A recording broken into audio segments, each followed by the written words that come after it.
film, the first ever Kenyan animation film to be submitted for an Oscars.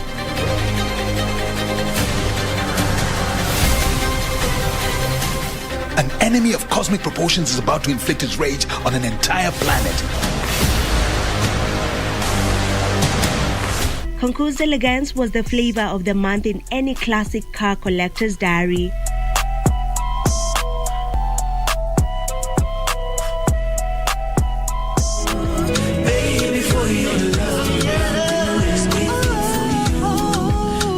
Don't fall in love with someone.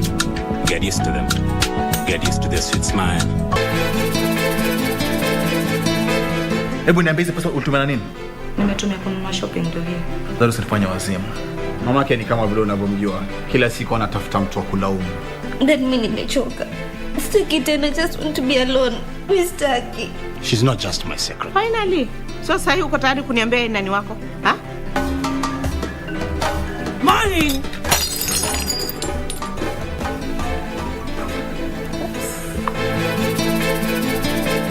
To get Change Your Thinking Skizatune, dial star 811 star 961 hash. When you change the quality of your thinking, you change the quality of your life. Sometimes instantly, just as positive words can make someone calm, smile or laugh, your thoughts will react to the world in real time. So, change the quality of your thinking. Dial star 811 star 961 hash. Star 811 star 961 hash.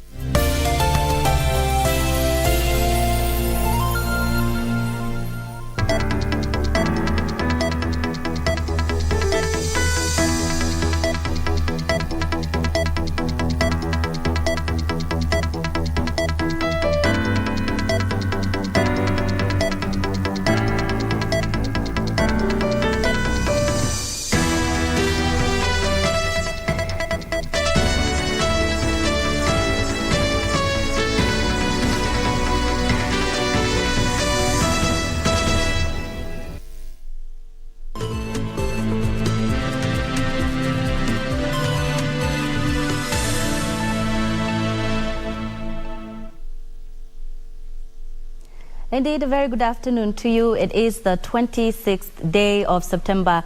The year is 2022. A very warm welcome to KBC Lunchtime News. We do have a comprehensive bulletin that we have prepared just for you. Thank you for joining us. I'm Nisi Imano. Byron Abuli is our sign language interpreter this afternoon. Now, we begin in the Heroes Council, where the veteran Kenya Broadcasting Corporation broadcaster Leonard Mambo Mbotela has been sworn in as the member of National Heroes Council that provides for the identification, selection, recognition and honoring of national heroes. The Je Hu Niungwana segment creator on both TV and radio was sworn in this morning after his appointment by Sports, Culture and Heritage Cabinet Secretary Amina Mohammed. He will serve as a member of the council for the next 3 years. Chief Justice Martha Koome also witnessed the swearing in of the members of the Copyright Tribunal Monday morning.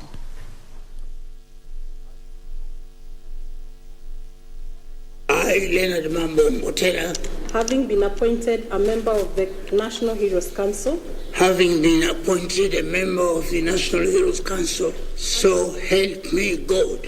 Allow me to start by congratulating Mr. Leonard Mambo Mbotela, a national hero in your very own right. We have grown since we were children, hearing your wonderful voice, reverberating to the whole nation, encouraging programs that touches the lives of everybody on how to behave with integrity. And I'm so happy to congratulate you and even those who nominated you for this appointment. They did the right thing. And I believe you do a good job as a member of the National Heroes Council. Elizabeth Mkamboi Lenjo, having been appointed as the chairperson of the Copyright Tribunal, Do you swear that I will be true and faithful to the best of my ability and power in the execution of the trust committed to my charge and inspection in the service of the corporate tribunal. I shall not acquire, take, or receive any fee, gratuity, or reward, whether pecuniary or of any sort, on any account whatsoever other than my salary and or allowances or what is or may be allowed to me by law in writing. So help me God.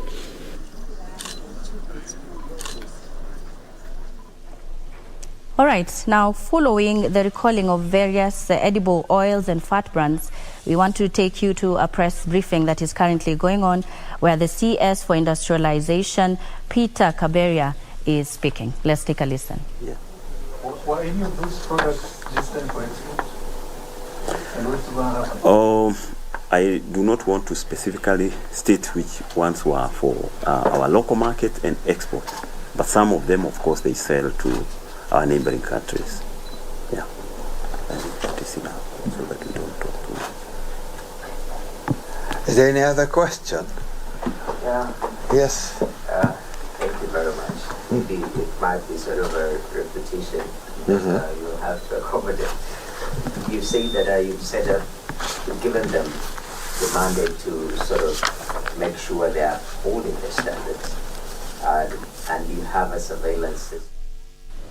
All right, and that is the industrialization CS who's currently speaking on the recall of various edible oils and fats. He continues to emphasize that the 10 brands recalled remain unsafe and should be removed from their shelves or from our shelves. We will be following up on that story and giving you a report a little bit later. Now, moving on, at least 3 people died this morning when a 6-story building under construction collapsed in Kiambu County. The victims were a woman and her 2 children. Rescue efforts are underway as more people are feared to be still trapped in the building.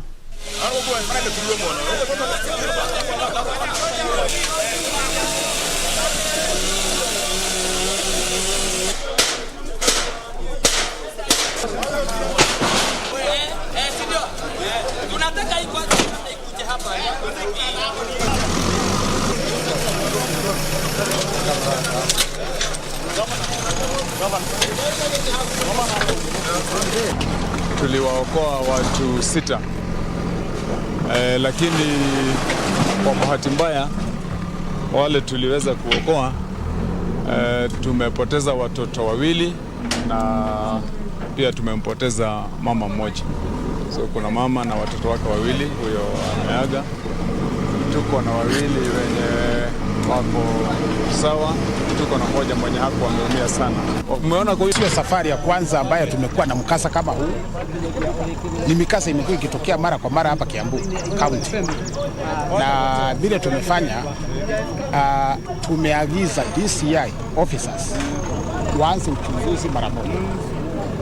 Waanze kutafuta ile contractor alikuwa anafanya hii kazi na mwenye nyumba mwenyewe.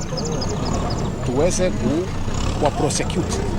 Kwa sababu ni makosa yao. Kama sio makosa yao, hatungekuwa na hiyo shida tuko nayo sasa hivi. I think the measures need to be enhanced. When a building is being brought up, the technical people should be involved on a daily basis to ensure that the materials that are being used are up to standard. Because now we cannot be so sure about other buildings which are here. And I think the new administration, the county government, need to go house by house to see how they were being constructed and whether they are safe to be occupied.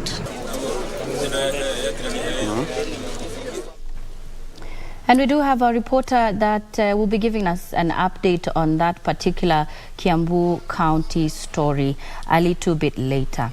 But for now, moving on, members of the public have been urged to embrace people living with disability to enable them to live a normal and stigma-free life. Mary Nyokabi, a woman living with disability, is one of those who tied the knot at PCA Church in Ongata Rongai, Kajiado County. Mary, who is paralyzed, has lived with this condition for over 20 years. The wedding has been hailed as a gesture that despite one's condition, they can lead a normal life. Huyu mama hakuwa na ule ugonjwa, ilikuja kumpata tu akiwa hata ameolewa. Na kwa hivyo hii inamaanisha ya kwamba hata wewe ambaye ni mzima unaweza ukajipata katika ile hali. Na kwa hivyo tunaomba ya kwamba wakati wowote ambapo tunawaona ni vizuri tukawasaidia kama kanisa.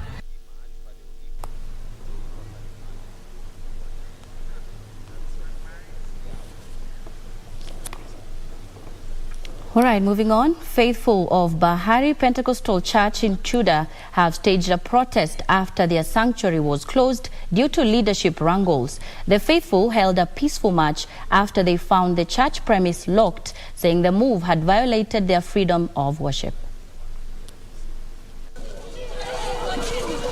The faithful, led by Evangelist Vincent Matete, claim they have been praying outside the closed church for 3 consecutive Sundays after their church was closed through a court order.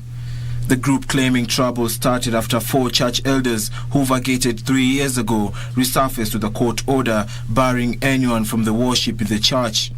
According to Matete, the 4 ceased to be members of the church as per its constitution for being absent from the church for more than 6 months and failing to pay church tithe as stipulated. Mary Mwanyala claims the closure has denied hundreds of Kachonjo informal settlements residents a place which used to be their source of spiritual nourishment. For Lunchtime News, I'm Alvin Kaunda.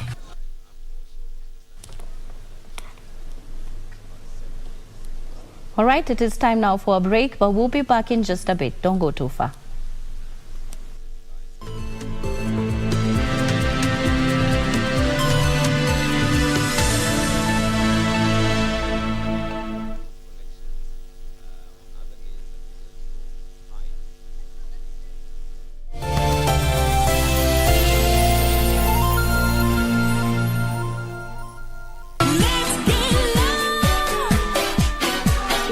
With DJs setting the mood for the evening. Call me Grouchy. Now let's go.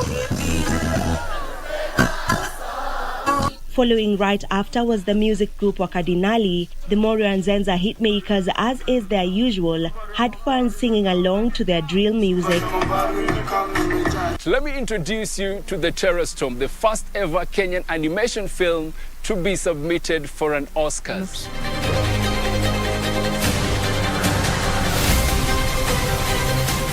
An enemy of cosmic proportions is about to inflict its rage on an entire planet.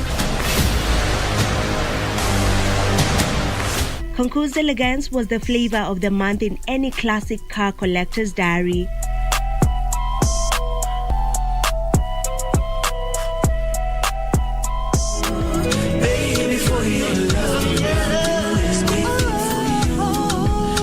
Don't fall in love with someone. Get used to them. Get used to their sweet smile. Hebu niambie hizo pesa ulitumia nini? Nimetumia kununua shopping ndio hiyo. Ndio usifanye wazimu. Mamake ni kama vile unavyomjua. Kila siku anatafuta mtu wa kulaumu. Then mimi nimechoka. Sitaki tena, just want to be alone. Mistaki. She's not just my secret. Finally. So sasa uko tayari kuniambia nani wako? Ha? Morning.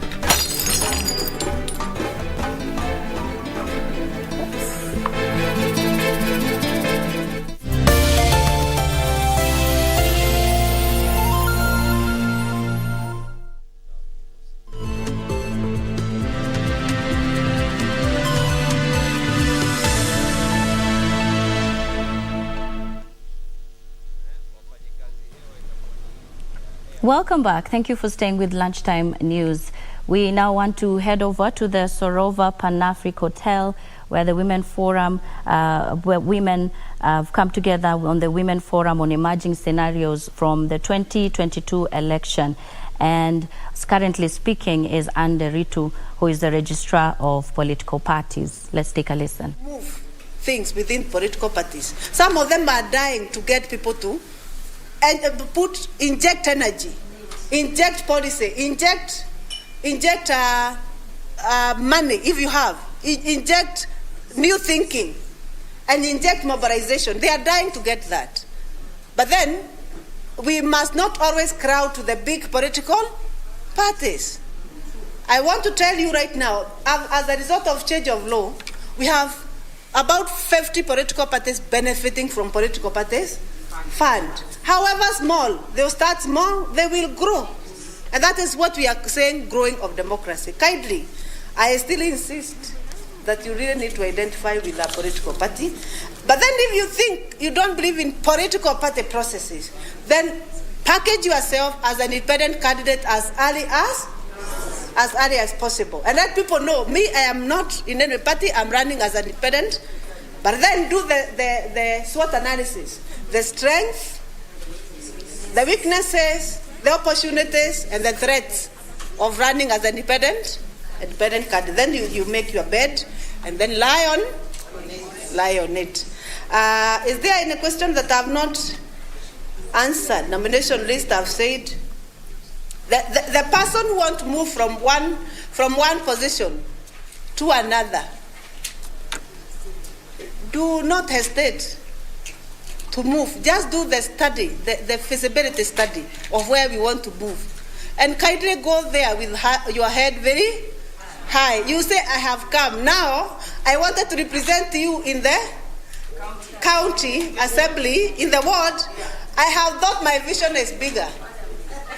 The energy I have, the vision of this county goes beyond an MCA. And now I have come. And then package yourself. Kenyans will listen to you and listen to people who actually know what they are saying. If they think you know what they are saying, they will. Let me ask you, and I usually ask myself, there are people who do.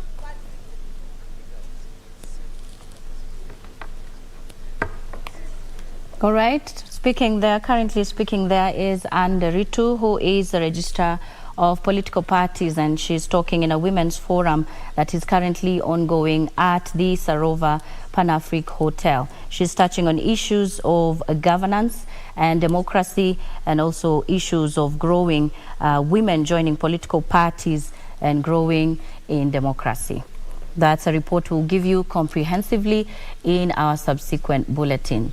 Now moving on, Busia County government has set aside a Lupe Sub-County Hospital as an isolation center as part of its contingency measures. This even as the Kenya government, through the Ministry of Health, continues to intensify surveillance and thorough scrutiny of travelers and truck drivers along the Kenya-Uganda border. So far, a total of 4 out of 21 people have succumbed to the deadly Ebola virus.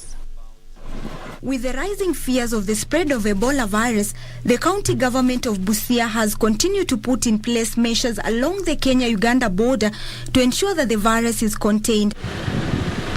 Addressing the press at the Busia one-stop border post while assessing the level of preparedness, Busia Governor Dr. Paul Otuoma disclosed that motorists and commuters are being subjected to a mandatory screening at the Busia and Malaba entry points as a precautionary measure as health officials continue to intensify surveillance on the border point. Tunajaribu kuangalia vile upande wetu wa afya tumeimarisha, kwamba sisi ni kaunti ambayo iko kwa mpaka na watu wako na wasiwasi sana, ndio walikuwa najua kwamba ni mipango gani imewekwa. So nimeongea na afisa huyu hapa ambapo nimetua kigafla na kuona tu ni vipi wamejihami. He further stated that they have embarked on the use of electronic system to ensure accurate body temperatures of commuters are recorded.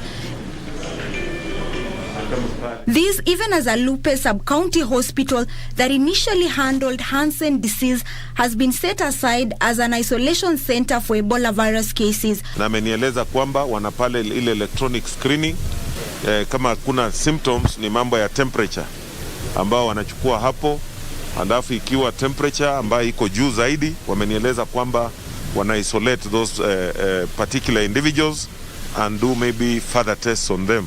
Na hapa Busia umejua pia tuna ile bado disaster isolation center ambayo tulikuwa nayo wakati wa COVID pale Alupe, ambayo tumeelezwa kwamba pia wameweka tayari just in case of anything. According to Uganda's health ministry report, 4 people out of 21 succumbed from the rare Ebola Sudan strain and 16 people are suspected to have contracted it. The outbreak has now spread to 3 districts, all in central Uganda. Travel restrictions on non-essential work and a ban on large public gatherings has already been imposed in Mubende district. In 2019, Uganda experienced an outbreak of Ebola Zaire imported from the neighboring Democratic Republic of the Congo. A vaccine for the strain is yet to be found. Opicho Chemtai for Lunchtime News.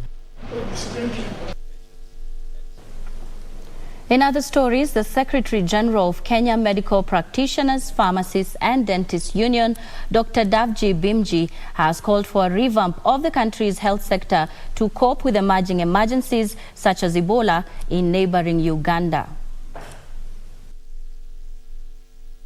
It is more important now that as a country we look into to what extent, to what level are we prepared to manage or to handle a pandemic. In what level are we prepared for that? Do we have enough human resource? Do we have enough PPEs to protect our healthcare workers? Do we have enough mechanisms so that we do not find ourselves where we were in 2020 during the COVID-19? And this is possible only if we put healthcare as an investment and as a priority. But if we let it just be a reactionary process and we let it only be for the county government without stronger involvement to the Ministry of Health or to the whole nation, then we will be having many cases and be more reactionary than actually curbing the spread even of Ebola if it reaches the country. When do we start exporting our healthcare services? And when do we become leaders of medical tourism in the East African region? When do we start training doctors with one clinical international standard? When do we start doing this? Healthy healthcare is what we want as a nation. Healthy healthcare is what we want as professional caregivers. As doctors, we are saying enough is enough.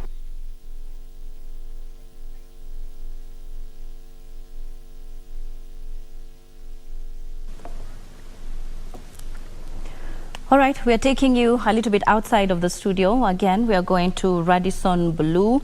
Today is World Contraceptive Day, and we want to listen in to woman representative for Nairobi County, Esther Passaris, who is currently speaking. Take a listen.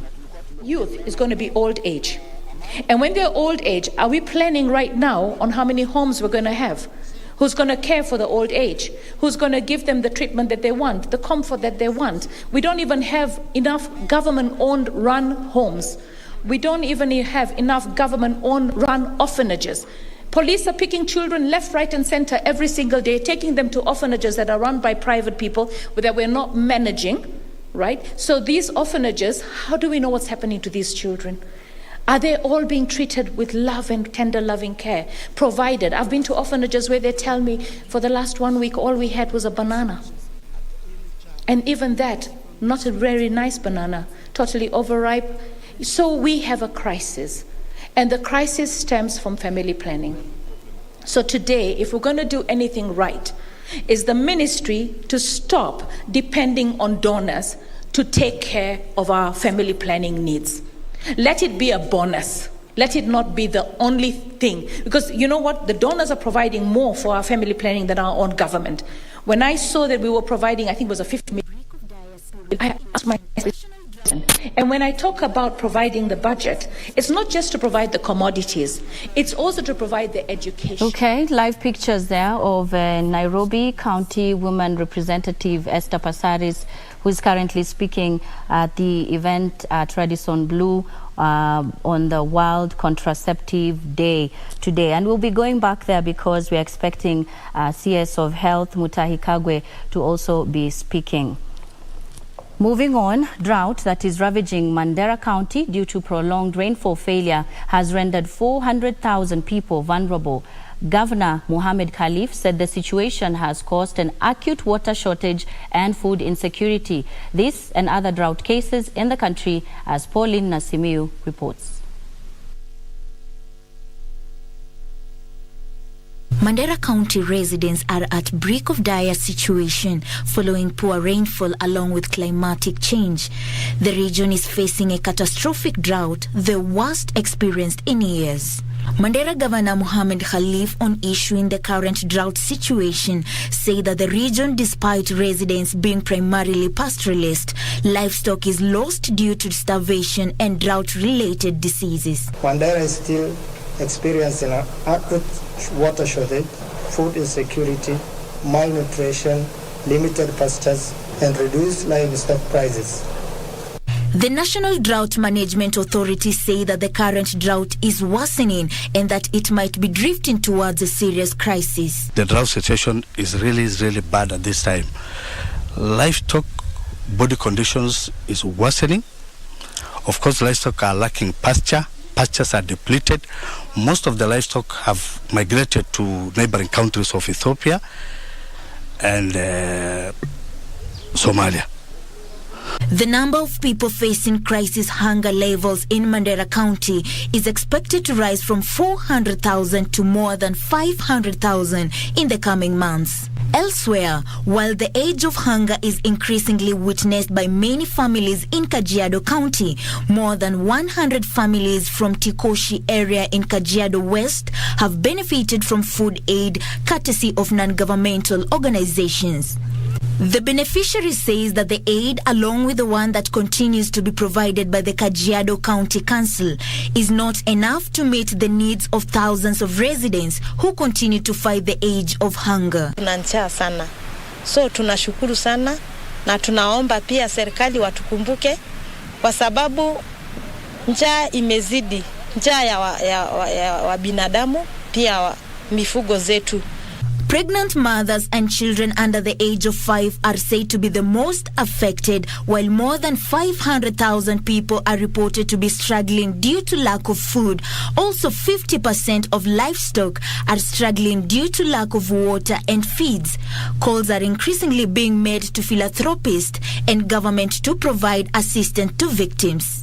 In Turkana County, drought has caused most of the residents to lack food, water, and pasture for livestock. Speaking when they visited the area of Kalakol, Kataboy, and Kairis in North Turkana, Lucas Hayumbi, who is the General Secretary of the Salvation Army Church, says that Turkana is getting worse due to the drought that is being witnessed in that area and causing many of the residents to weaken in health. Now people are suffering in this area.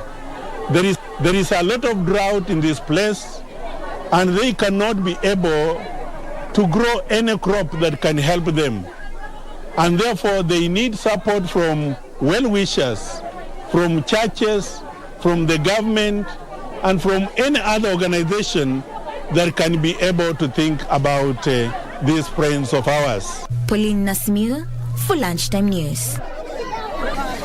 And elsewhere, members of parliament are advised to quit lamenting the withdrawal of the constituency's development fund, but instead explore other avenues to fund development activities in their areas of jurisdiction.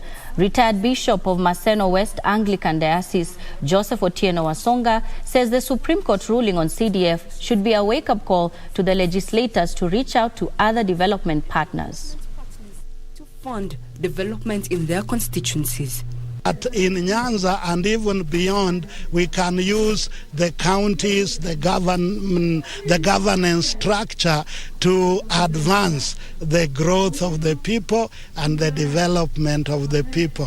He also applauded TG Foundation for prioritizing education, which he notes is key in growing the human resource in the grassroots level. We are happy that TG is dedicating themselves to make sure that there is no child of game who will not go to school because of lack of school fees. According to the director of TG Foundation, Timothy Odende, the foundation aims at being non-political and help provide a platform for locals to improve their society. Their people must work towards solving their problem. We have the problem of food security. We have, as a foundation, we have got an agreement and lease with tractors. We are going to lease tractors for all the farms in game. We are going to provide them with fertilizer. We're going to provide them with seed. Ethel Lindo, reporting for Lunchtime News. It's time for another break, but more news on the other side of this break, including business and sports. Do stay with us.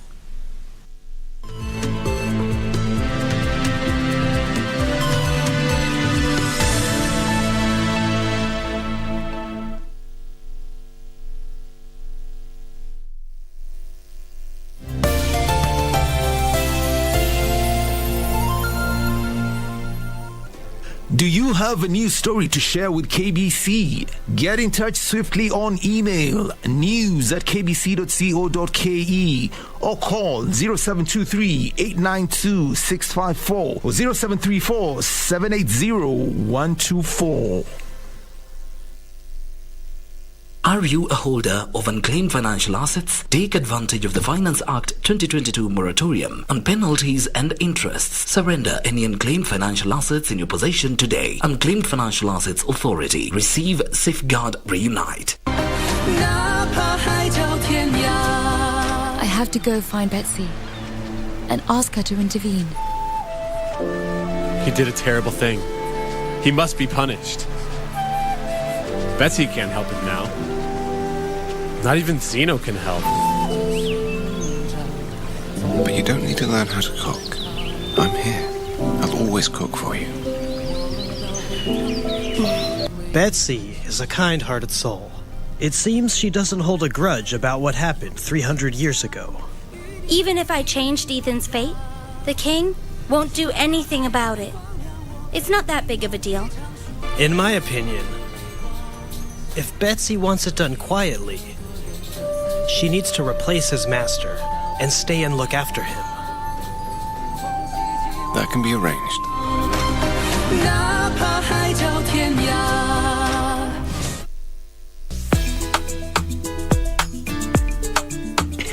Nishigemo, taki mchezo. Sikukwambia hapa ujoniletee mambo ambayo mimi sielewi. Nasikanisi? Ulipata ajali ya kipikipi ya akili ikanini? Correct. Umepata. Mimi Mungu nimekuwa minji miaka mingi. Nimechoka. Ningependa at least niweze kuparikiwa nikuwe na kamtu kangu. Wapi pesa yao? Oh, wanasema mambo ya pesa waambie. Yule mtu ambaye alinipatia pesa yake. Aitishe mama yake. Unanipata?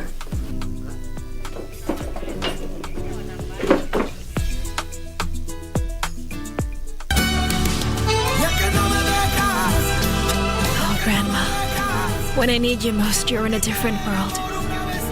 I would have wanted to get the advice of a grandma, of a mother. To your money.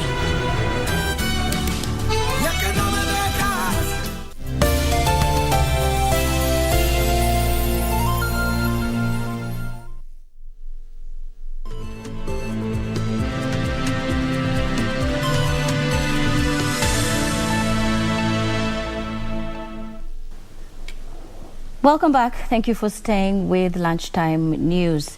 Now, we are still following up on the story of the Kenya Bureau of Standards having recalled a couple of edible oils and fats. And our reporter, Hibak Said, is on standby to give us a live update on how that is unfolding, of course, following the press briefing that was happening just a couple of minutes ago. And we are expecting that she'll be giving us an update or speaking to a couple of people, and especially or including the PS for Industrialization and the MD of KEBS. Hibak Said, over to you.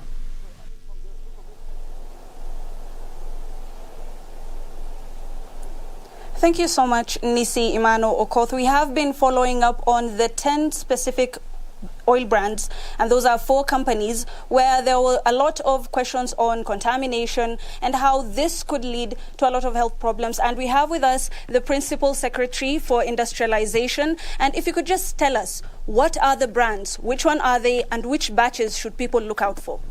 Thank you very much for giving us this opportunity, and we appreciate. Yes, for us right now, we have a Costa recall of the following 10 batch numbers. It is important to understand that this is about the batch numbers of specific products. So for Bahari Fry, we have batch number 107921.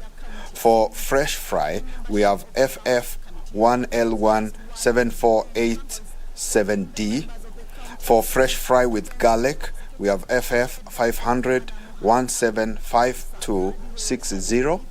And for Fresh Meat, we have 8941D. For Olive Gold, we have 105948 or 105948. For Postman, we have batch number 0210322B. For Rina, we have batch number 0340522B. For Salit, we have batch number SS 1L17472D. And for Tili, we have batch number 152222A. And finally, for Top Fry, we have batch number OL4A3 MF9250522. Those are the 10 batch numbers of the products that have been recalled. So, for example, for a consumer, if you find yourself with one of the products within those batches, what exactly should they do? If you could just give them, like, what are the steps they should take? First, they should return this to the shop, because all the manufacturers have commenced, or actually are in the final part of repossessing all these products. We have asked that they all be recalled, and all the manufacturers have gone out and done this. So if there is any left out there, it would be the right time. We also would like to know if they are able to find any. So we request that they also advise KEBS, Kenya Bureau of Standards, of the same. So the message now is that those specific brands do not necessarily have issues. It is the batches that people should look out for, the batches that you have just spoken of. It is very important to differentiate that we are not talking about a brand as having a problem. We are talking about a batch. And a batch has a number, so that this is what was produced and this is what had this particular challenge. And on every product, there is a batch number. Once you see that batch number, you know. If you could just tell us, Mr. PS, we've spoken of how the iron levels are not how they're supposed to be in those specific batches. What exactly was the problem that was discovered? In fact, it is just a heightened level. It is a level a little bit higher than what is prescribed in the compliance law. However, I have with me the MD for Kenya Bureau of Standards, who is able to give us the fuller detail of exactly what that number was, or what was found. Mr. Njiriaini, if you could just tell us what exactly were the iron levels, and why is that? We've spoken about how this is not necessarily a health issue but a commercial issue. There's a standard that should be had. If you could just tell us what exactly was the problem. Thank you very much for that question. We normally allow manufacturers to produce under the guidance of the standards that has been agreed. In this case, we have an East African standard that specifies the upper limits of the iron levels for the edible and fat, cooking oils. And like we have said here, iron is also a necessary, mineral in our bodies. But however, in its present form, in the edible oils, it causes oxidation, and therefore the standard body has set that level to 2.5 milligrams per kg. Otherwise, when it is higher, what it does is to deteriorate the quality of the edible oils, such that it will not be possible for you to recycle. For example, if you are doing deep frying more times. So it's really a commercial issue. That is what we have said. So there is need to maintain that level that has been agreed by the people that develop the standards, and we have aligned our standards to the codex standards that are also there. So we need manufacturers to comply. It's a question of compliance to the required levels. Now, what are the judicial steps that are going to be taken now that there is non-compliance? What is going to be done to these 4 specific companies? What happens is the Standard Act is very clear. No one is supposed to sell, distribute, or manufacture a product beyond or outside the required standards. And that is illegal.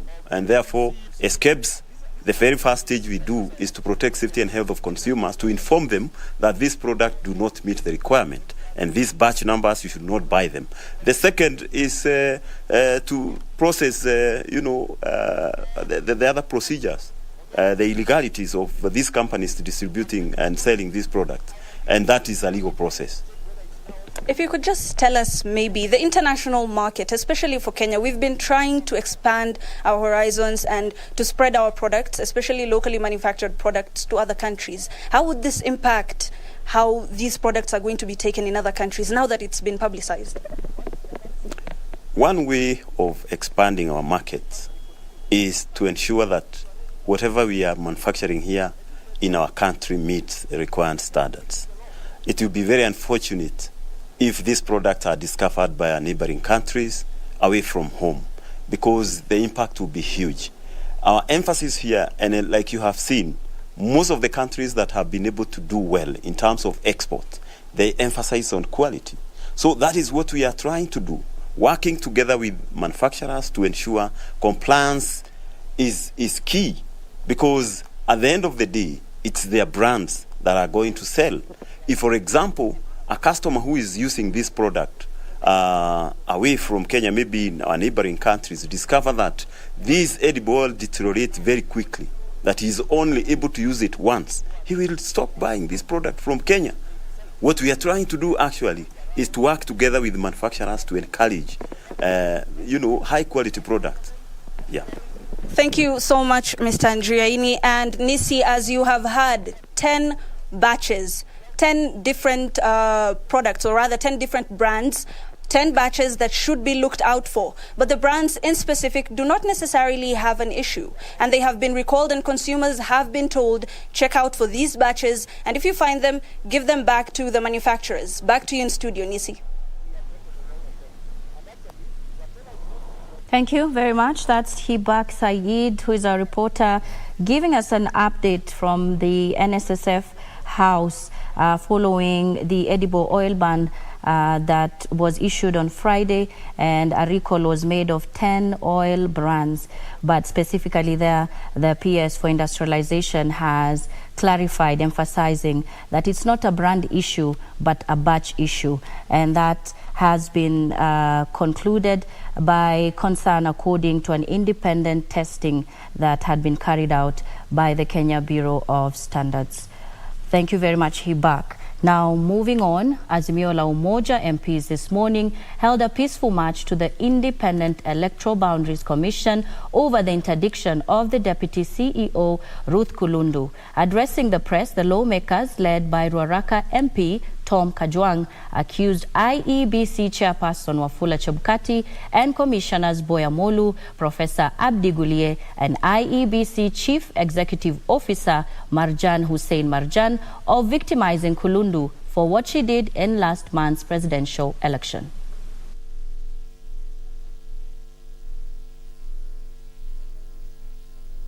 Commission's chairperson Wafula Chebukati's wing in the commission for having assisted the 4 dissenting IEBC commissioners. Kulundu was interdicted over allegations of gross misconduct and insubordination. Amani, kwa sababu tunahitaji amani, na tulikuwa tumekubaliana siku ya leo kwamba sisi tumehuzunishwa sana na kitendo cha mwenyekiti wa tume cha IEBC, kwa sababu ile ambayo inafanyika katika IEBC sio ambayo inafanyika kwa Wakenya vizuri. Hawa IEBC ni watu wameandikwa na pesa za wananchi, na sisi kama wale pia tunakata ushuru usaidia tume. Tunahuzunishwa kuona kwamba kuna wale wanatolewa bila haki yao kwa nani wafanyikazi wa IEBC. We are seeing that a number of staff, and not just Ruth Kulundu, are being intimidated by Chebukati and Marijan, being assumed to have supported Azimio. And it's not just Kulundu. We know, like in the Department of Boundaries, we have information that the head of that department, Madam Caroline Manyange, has also been relegated and her duties are now being performed by her juniors. We demand as follows. Number one, that IEBC immediately reinstates Ruth Kulundu to her rightful position of Deputy CEO within the next 24 hours. Failure to which we shall take stern action against Wafula Chebukati and the CEO Marjan Hussein Marjan. Number two, that IEBC calls to order Marjan Hussein and demonstrate to Kenyans that he shall leave by the values and principles of public service, failure to which we shall demand that he relinquishes his position prior to the commencement of the boundaries review exercise or conducting the pending by-elections. We now cross over to Wajir County, where the County Assembly will enter the books of history after all 30 ward representatives who served in the 2nd County Assembly were sent packing in the recently concluded elections. Residents are said to have voted out the MCAs following an ending wrangles between the Assembly and the Executive that derailed service delivery. The incoming team now faces tough times ahead, occasioned by the high expectations of the electorate on leaders' mandate. This fracas that ensued at the Wajir County Assembly over the membership of the Budget Committee was just one of the many wrangles pitting the members of the County Assembly against the Executive led by former Governor Mohamed Abdi. The saga derailed service delivery to the chagrin of the residents. Ilikuwa maneno mbaya. Hakuna maendeleo, watu walikuwa wanafurugana, wanachochewa. Sisi tunataka safari hii tunatarajia kitu maana ambayo wananchi wanaweza pata faida. Kubishana hivi na hivi. Raia ndio taumia, Wajir ndio taumia. And when the new county assembly had its first sitting, all members who were sworn in were new faces, as all the 30 elected ward representatives who served in the 2nd county assembly were sent packing. Walikuwa last time haikuwa na development yote. Walikuwa tu 5 years imebotea. But even as the new team took charge at the county's assembly, it was not lost on them that the task ahead was not a simple one, given the high expectations the residents have of their leaders. We will be able to ensure that we're going to work with the executive on one hand, and also ensure that we legislate and pass bills that are relevant to the local people on the ground level. We have taken pledges for long during our campaign. Now we are ready, more than 100% to deliver those pledges. The only thing which is remaining is work to be done, and we work for Wajir County people, only that. Governor Ahmed Abdullahi and newly elected County Assembly Speaker Abdile Yusuf vowed to turn a new leaf in ties between the executive and the assembly to fulfill the campaign pledges. We want them to, with speed, form their committees in line with their standing orders so that we can start transacting business with the assembly by bringing our budget to them. There will be a very cordial relationship between the executive and the assembly. Ours is to ensure if there are bills, programs, policies that have been brought to the assembly that are beneficial to the Wajir, we will do utmost to ensure those bills and policies are made into law so that they can be implemented and they benefit the people of Wajir. The governor urged the MCAs to put their political differences aside and seek a unity of purpose in serving the public. We don't have a budget as yet to make the interventions that we need to assist our people. So we need to move with speed to settle down. The governor pledged to complete the projects left behind by his predecessor. And elsewhere, leaders in Baringo County have called on the government to mop out all illegal firearms in the North Rift region. The leaders say illegal firearms have led to rising cases of insecurity being witnessed. They have called on the government to find a lasting solution to the menace. Their sentiments come as 8 police officers were killed alongside a chief and a woman by suspected bandits on Saturday. Speaking at AIC Bartabwa in Baringo North, where victims of previous bandit attacks reside, Area Member of Parliament Joseph Makilap said that rampant cases of banditry were rife in the area, noting that there is a need for the national government to mop out illegal firearms in order to restore peace in the region. Further, Makilap cited poor network connectivity in the area as a challenge that has hindered urgent response and evacuation of victims of banditry, sentiments echoed by other leaders. Sisi kutoka sehemu hii ya Baringo North tunasema serikali ambayo tumeshika mkono na William Ruto ni amri jeshi mkuu ya majeshi yote ya Kenya. Hii maneno iko hapa isimwe mara moja. The leaders noted that Tiati area, which borders Turkana East, has been especially porous, calling for additional national police reserves and improvement of infrastructure as some of the other measures that can be employed to address rampant insecurity. Mambo ya usalama ya Kenya hii kwa serikali yetu ya Kenya kwanza, tunataka hiyo maneno mheshimiwa maklabu muende mugeti chini na iharikishwe mara moja kama inawezekana, bunduki zote ziweze kutolewa ili wananchi wa Kenya, wananchi wa Baringo, wananchi wa Rift Valley waweze kuishi katika njia ya amani. Trevor Ngendo for Lunchtime News. All right, let's take a look at the day's business, where importers have been given the leeway to choose whether to ferry their cargo from the port of Mombasa by road or via the standard gauge railway. Kenya Ports Authority Acting Managing Director John Mwangemi says the latest announcement is in compliance with a directive by President William Ruto to revert all port operations to the port of Mombasa. In his inauguration speech, President William Ruto directed that all port operations be reverted from Nairobi and Naivasha inland container depots to the port of Mombasa. The decision was meant to restore jobs that had been lost in the coastal region due to the transfer of some activities from the port of Mombasa, including trucking services, due to an order requiring all cargo from the port to be ferried by the standard gauge railway. This afternoon, I will be issuing instructions for clearing of goods and other attendant operational issues to revert to the port of Mombasa, as I made a commitment.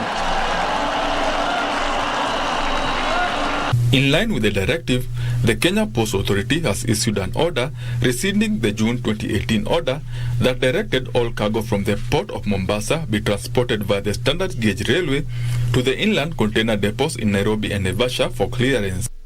The statement by KPA reads in part, quote, "This is therefore to notify all shipping lines that importers' documentation or place of clearance and mode of transport for their goods shall be at their choice.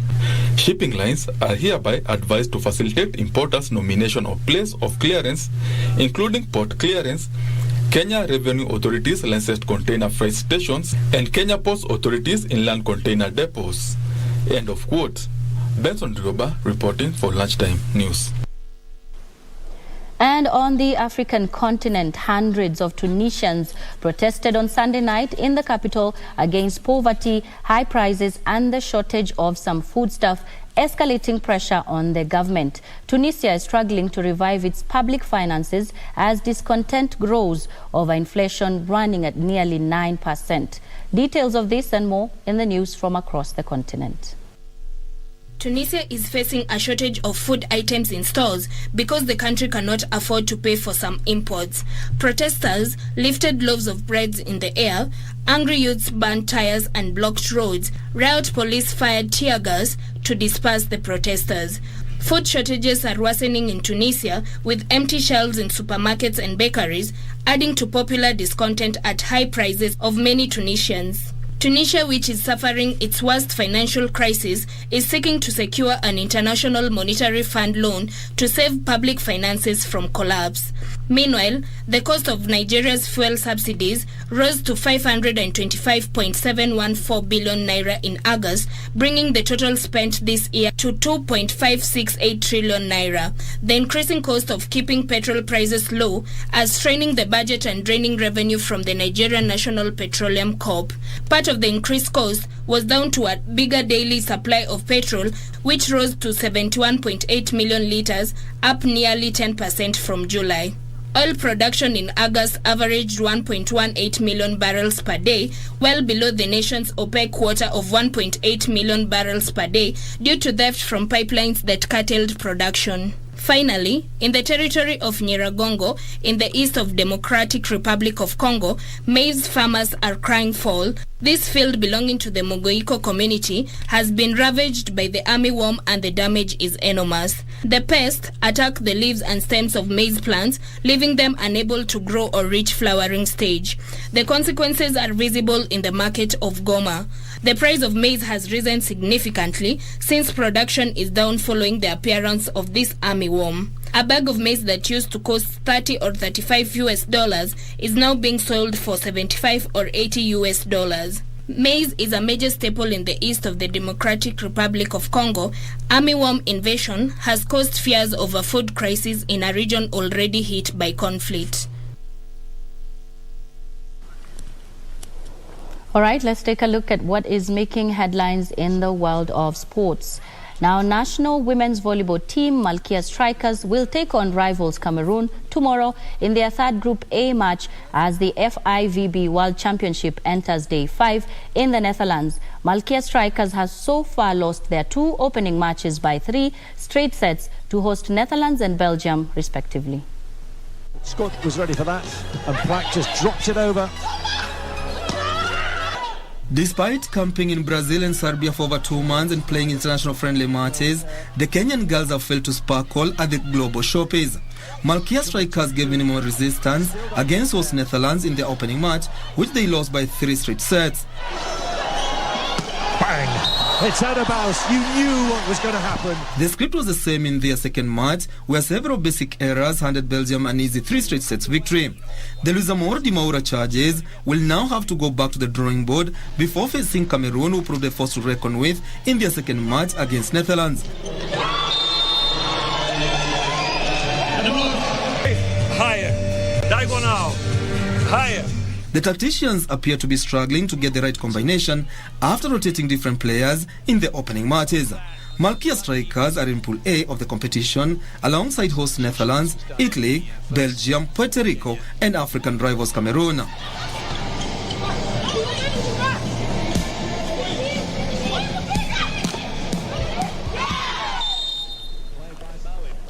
And reigning champions France narrowly avoided Nations League relegation despite a 2-0 defeat by Denmark. In other results, the Netherlands beat Belgium 1-0, while Croatia overcame Austria 3-1. 7 UEFA Nations League matches are scheduled for tonight, with England and Germany renewing their rivalry at Wembley Stadium. And pings the pass wide. Options here in red. Dolberg on the move in the middle, gets his foot to it first. In the Netherlands, Liverpool defender Virgil van Dijk scored the only goal as the home team secured victory over Belgium at the Johan Cruyff Arena to qualify for the finals. In Wales, Karol Swiderski scored in the 57th minute to give Poland a deserved win over the home side. And at exactly 55 minutes past 1 p.m., we bring lunchtime news to a close. Thank you for tuning in. More news on our website at www.kbc.co.ke. I am Nisi Imano. Byron Abuli has been our sign language interpreter this afternoon. Thank you for watching. Good afternoon and enjoy the rest of your viewing.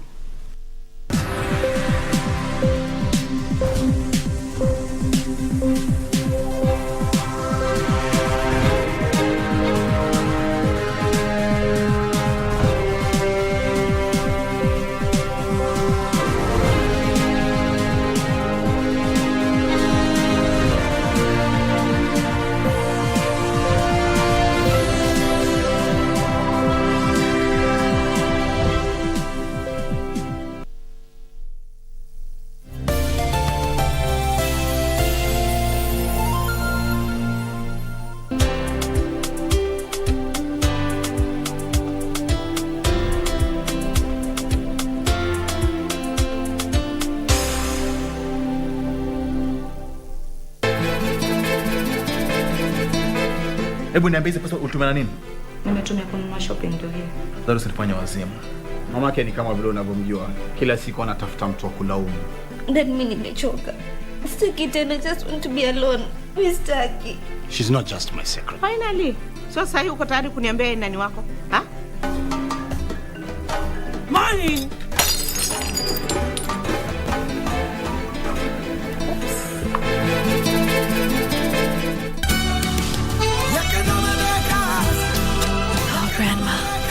When I need you most, you're in a different world. I would have wanted to get the advice of a grandma, of a mother. I trusted you completely. You're the only one that I have. But I am telling you, your money.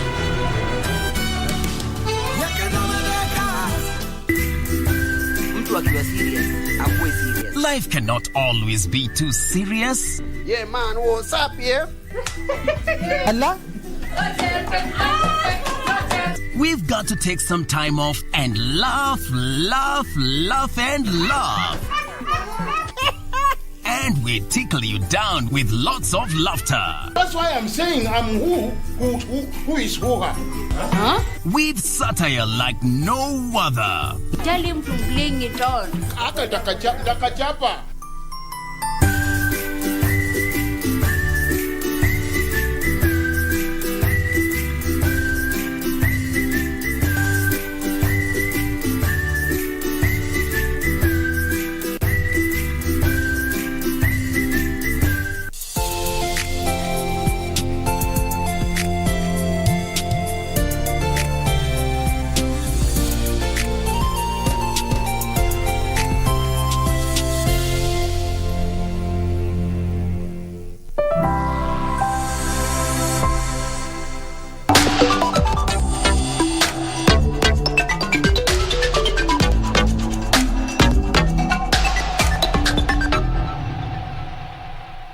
Hello, my name is Asha Sampath and welcome to this new edition of Business Africa, your magazine dedicated to the continent's business and economic news.